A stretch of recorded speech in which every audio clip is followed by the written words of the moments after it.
House Republicans narrowly passed the massive tax and spending cuts package Thursday morning, marking a big win for President Donald Trump and his so-called Big Beautiful Bill. The bill is passed. This came after several days of chaos and intense negotiations, and there were some changes made.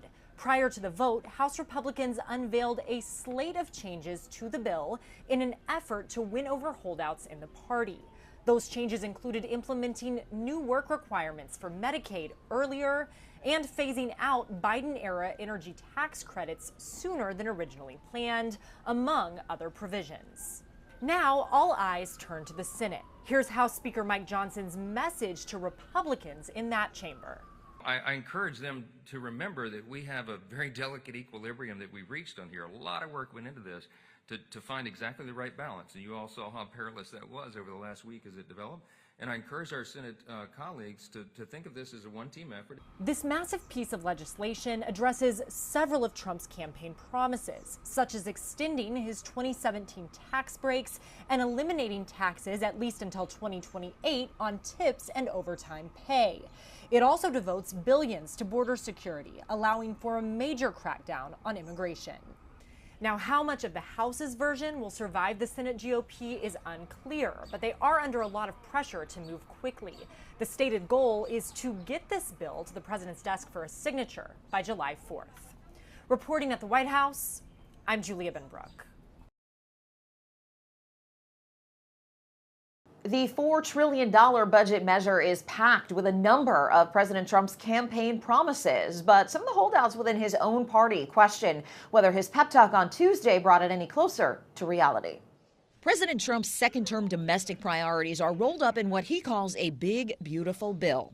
I think we're going to get everything we want, and I think we're going to have a great victory. But making a push on Capitol Hill Tuesday, Trump encountered a divided House GOP caucus. Republicans from key swing districts warning changes to health coverage and food assistance programs could leave them politically vulnerable. Some blue state Republicans holding out for a bigger federal deduction for state taxes, and fiscal conservatives argue the bill doesn't do enough for the federal deficit. The problem is it's being touted as a bill that corrects deficit spending, and it doesn't do that. It doesn't actually manage the deficit well. The bill seeks to make permanent nearly all of the individual income tax breaks signed into law by Trump during his first term in 2017. It would also temporarily eliminate federal taxes on tips and on overtime pay and boost the child tax credit through 2028. To offset tax cuts, the bill proposes a Medicaid overhaul that seeks to cut spending with new rules like work requirements for adults physically capable of working and more frequent eligibility checks for those using the program.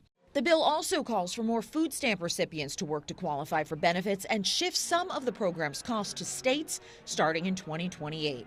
House Speaker Mike Johnson expressing confidence Republicans can resolve their differences. We are right on track to deliver, and that's what you'll see this House do this week. This congressional conversation taking place just days after Moody's ratings downgraded the nation's debt. Moody's cited debt that is far outpacing government revenue. That underscores the argument of some fiscal conservatives that this bill doesn't cut spending enough. In Washington, I'm Karen Kafa. Republican attorneys general on the ground at the southern border getting an up-close look at border operations. Border encounters decreased by 93%. Despite the sharp decline, the GOP is pushing to pass their big, beautiful bill, which includes over $40 billion in funding for border wall construction. Why continue investing money and resources into the border when border crossings are at their lowest? This wall's not done. There's still some tech that needs to go on top of this wall that can help us get down to zero. We've got to get to zero. While most of the attorneys general visiting weren't from border states, they pointed to crime like drug trafficking as issues affecting their own communities.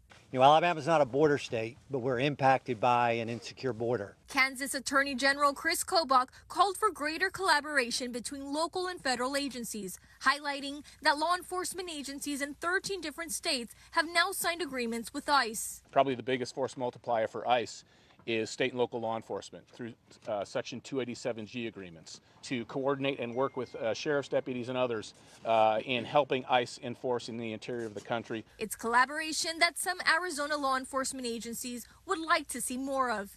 We have got to partner with the federal government We've got to partner, we've got to form coalitions and networks